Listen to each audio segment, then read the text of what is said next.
नमस्कार, मी मेनका वाघ. पुस्तक काळे पाणी. लेखक स्वातंत्र्यवीर सावरकर. भाग 5. अलाहाबादचा तुरुंग. अलाहाबाद बंदीशाळेतील बंदिवानावरील मुख्य दरवाज्याला सक्त आज्ञा सुटली होती की आज काळ्या पाण्यावरून पळून आलेला कट्टर दरोडेखोर रफीउद्दीन त्याच्या साथीदारांसह तुरुंगात आणला जाणार आहे. तेव्हा कोणाही बंदिवानाला यातील ब्र ही आगाऊ कळू नये आणि त्याचा कडेकोट बंदोबस्त ठेवला जावा. जर त्यात काही हयगय झाली तर जमादार तुमच्याच पायात बेड्या ठोकल्या जातील. बंदीपाल साहेबाने बजावले. बंदीपालाच्या पुढे ताठ उभ्या राहिलेला हा मुसलमान जमादाराने इंग्रजी पद्धतीचा सैनिक सॅल्यूट करून म्हटले, जी हुजूर, तो मोठा दरोडेखोर असेल, पण मी अशा 56 दरोडेखोरांना ह्या तुरुंगात माझ्या पुढे दांती तृण धरायला लावला आहे. तो काळ्या पाण्याहून पळाला असेल, पण म्हणावं हे लाल पाणी आहे. ह्या दंड्याच्या एका फटकाऱ्यासरशी रक्त ओकायला लावीन.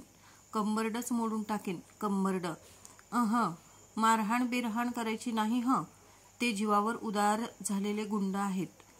चुचकारून काम साधलं पाहिजे तर आमची करामत. मारहाण करता तुम्ही, पण निस्तरावं लागतं आम्हाला. अच्छा हुजूर. लटकावला हा दंडा पुन्हा कमरेला आणि उपसली माझी ही लवचिक जीभ. ह्या दंड्याहून अधिक करामतीची आहे ती हुजूर. ह्या दंड्याने माणूस घायाळ होतो, पण ह्या जिभेने जिवेच मारला जातो. तरवारीने मान तोडून टाकून जीव घेता येतो, पण रक्त गळतं. जिभेने मान जशीच्या तशी ठेवून जीव घेता येतो आणि पुन्हा पुराव्याला रक्ताचा बिंदूसुद्धा पडलेला मिळत नाही. म्हणूनच तरवारीने केलेली हत्या पकडली जाते, पण जिभेने ज्याला प्राण घेता येतो त्याला 100 हत्यांची सूट. चुप, लगा बकने को. जाव. तुझ्या दंड्यासारखीच तुझी जीभ देखील सांभाळता सांभाळता मला पुरेसं होतं. अच्छा साब. दंडा कमरेला परत लटकावला तशी जीभ पण लटकावून टाकली. बघा टाळ्याला. पुन्हा एक मुजरा ठोकून जमादार बाहेर पडला. ए जमादार, अंदर आओ. हमारा बूट किधर है आज? डॅम फूल. भूल गया तुम? जाओ लाव. बंदीपालाची ती शिवी म्हणजे आपल्या विसराळूपणाचे कौतुक करणाराच एक इंग्रजी शब्द आहे अशा समाधानाने जमादाराने तो ऐकताच लाजून तोंडावर हात ठेवून तो हसला आणि लगोलग चोरट्यासारखा बाहेर जाऊन बूट घेऊन आत आला.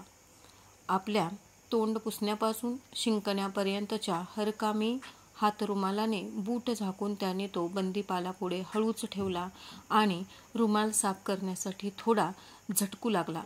तोच तोंडची सिगारेट काढून बंदीपाल म्हणाला, झटकता काय रुमाल? माझ्या बुटाने तुमचा रुमाल मळला नाही. त्या गडद रुमालाने माझा बूटच मळला असेल. सच बात है हुजूर. आपला बूटच माझा अन्नदाता आहे साब.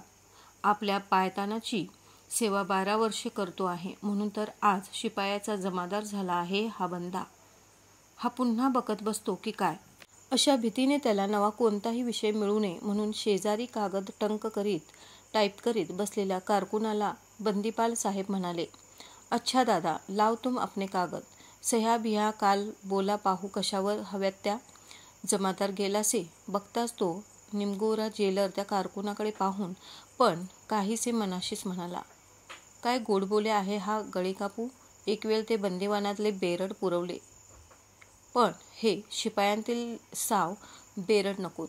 कारकुनाला ठाऊक होतेच की नाव न घेता आपलीही गणना त्या दुसऱ्या वर्गातच आहे, हेही जेलरसाहेब त्याच वाक्यात सांगत आहेत. बंदीपाल कारकुनाशी त्या शिपायासंबंधी जो हा अभिप्राय देत होता, तोच अभिप्राय ते कारकुनदादा आणि हे शिपाई एकटे बसले म्हणजे त्या जेलर साहेबांविषयी देत असत. त्यामुळे नेहमी फिट्टानफिट होत असल्याने कोणीच कोणाच्या पाठीमागे बोललेले शब्द मनाला लावून घेत नसे.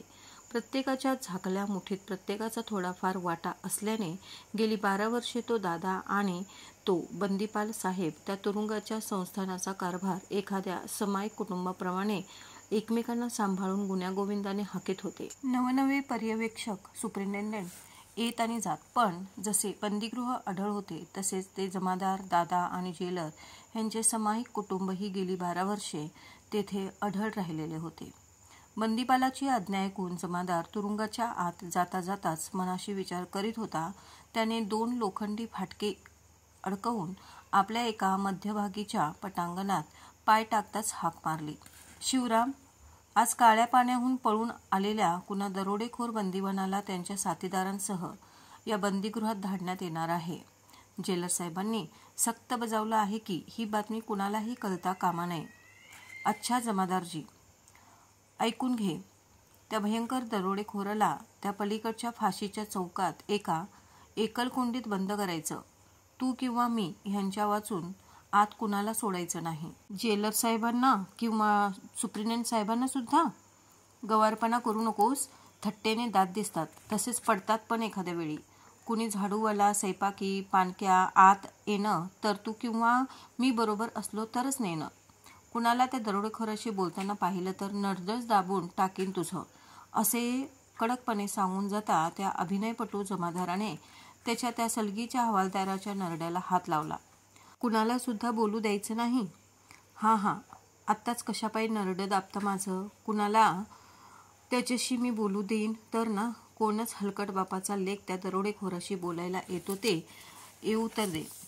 मग तो मोठा जमादार का असेना ह्या तुरुंगाचा. नाही, जमादार साहेब, क्षमा मागतो. आपली आज्ञा किती तंतोतंतपणे मी पाळीन ते सांगायच्या झोकात बोलून गेलो तसं. अरे, पण मला हवं तेच तू का एका अर्थी बोललास बाबा? हे बघ शिवराम, जे अशा घवाडाच्या प्रकरणी विशेष बोलायचं ना ते तूच त्या दरोडेखोराशी बोलायचं. मी चक्कार शब्द काढणार नाही. प्रथम तू सारं जुळवून आण. ह्या कामी तू आहेसच तसा पक्का पाताळ यंत्री. म्हणून तर तुलाच मी अशा विश्वासाच्या जागी नेहमी नेमतो. हे बघ, असा एखादा अट्टल दरोडेखोर जेव्हा येतो कधी काळी, तेव्हाच काय ती तुमची आमची पिकायची तर पिकणार पोळी. अशी कुळं 100-125 खाली जात नाहीत बहुधा. त्यांच्याच गाठीला असल्या तर गिन्या असणार.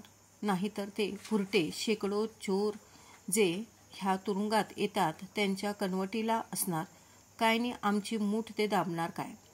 ते तुरुंगातून पळून शकणार नाहीत याविषयी काय तो कडेलोट बंदोबस्त ठेवील की काय आपलं सरकारी कर्तव्य.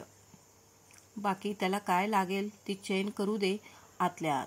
जर तो आपल्याला काय लागेल ते ओकून आपली रिकामी मूठ भरू शकत असेल तर पण सावधपणे. प्रथम बघ कूळ असं काय ते नीटपणे चाचपून. नाहीतर फट म्हणता ब्रह्महत्या. आलं ध्यानात? जा आता.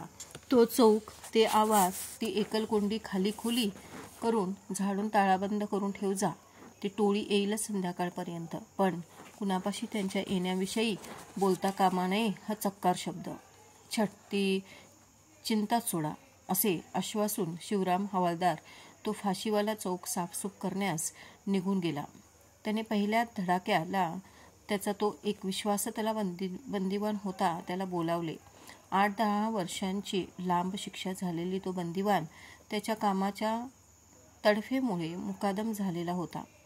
त्या बंदिवानाच्या मुकादमाला शिवराम हवालदाराने तो फाशीतल्या अपराध्यांसाठी म्हणून अगदी अलग राखलेला पण घातपात करणाऱ्या इतर भयंकर बंदिवानांनाही निराळे कोंडण्यासाठी मधून उपयोगात आणल्या जाणाऱ्या खोल्यांच्या गाळ्यांचा चौक, ते आवार, त्या एकलकोंड्या खोल्या झाडून जुळून ठेवण्याचे ताबडतोब काम सांगितले आणि कडकपणे बजावले की आज हा चौक असा मोकळा करून ठेवण्यात येत आहे. हे कोणाला सुद्धा सांगता कामा नये. कधी नव्हता असा बंदोबस्त ठेवला पाहिजे. मोठे भयंकर बेरड आहेत ते. मुकादमाची जिज्ञासा नुसती उताला चालली पण हे भयंकर बेरड कोण ते सरळपणे विचारता हवालदार गौप्य राखण्याच्या ऐटीत आणखीच ताठरायचे हे ओळखून तो आडवळण घेऊन म्हणाला, हत्येच्या हवालदारजी, गेल्या वर्षी मोठमोठी काळ्या पाण्याची शिक्षा झालेल्या दरोडेखोरांची टोळी आली तेव्हा ती काळ्या पाण्यावर जाई तो आपल्या आशीर्वादे मीच सांभाळली ना. तुम्ही त्यांच्या चिठ्ठ्या दिल्या पण बाजारात तुरुंगाचं सामान विकायला नेताना कुणी पोचवल्या त्यांच्या घरी? हळकुंड कुणी आणली मुठभरून? ह्या पठ्ठ्याने जीवावरची कसरत केली ती हवालदारची. अरे, काळ्या पाण्यावर जाण्याच्या बेरडांपेक्षा काळ्या पाण्यावरून पळून आलेला बेरड किती भयंकर असला पाहिजे बाबा. काळ्या पाण्यावरून पळून आलेला कुणी दरोडेखोर असला ना तरी. चूप. ते मी सांगणार नाही. पण काय रे मुकादम, हे कूळ जसं बरं दिसलं तर त्याच्या चिठ्ठ्या पण नेशील का तशा? का काळ्या पाण्यावरून आलेल्याचा पाहताच शेपूट घालशील? जी हळकुंड मिळतील त्यात तुला पण एखाद्या नवऱ्या मुलासारखा हळदीहून पिवळा करीन. मुकादमाला हवे होते ते सारे कळले. तसं हळकुंडाचं कोणतंही काम माझं राव. काळ्या पाण्यावरून पळून आला तर काय माणसांचा लांडगा होतो थोडाच? त्या तुरुंगताला शब्दकोशात हळकुंडाचा अर्थ सोन्याची नाणी असा असे हे सांगणे नकोच. मुकादमाला घेऊन हवालदारजी फाशीच्या आवारात गेले. मुकादमाच्या हाताखाली मोठ्या बंदिवानांकरवी मुकादम चौक खोल्या भराभर साफसूफ करून लागला आहे आणि त्यांना अवश्य ते उत्तेजन देण्यासाठी शेलक्या शिव्यांचा आणि नेमक्या दंडुक्याच्या यथायोग्य वर्षाव करीत आहे असे पाहून हवालदार त्या एकलकोंड्या खोल्यांपैकी एकीत पट्टा सोडून पाय पसरून फेटा काढून विसावा घेत पडले. मुकादमाने एका बंदी मुलाला त्यांचे अंग रगडायलाही लावून दिला. त्या समाधानाच्या गुंगीत आवाराच्या थोरल्या दाराला आतून ताळाबंद करण्याची आवश्यकता हवालदारांना वाटली नाही.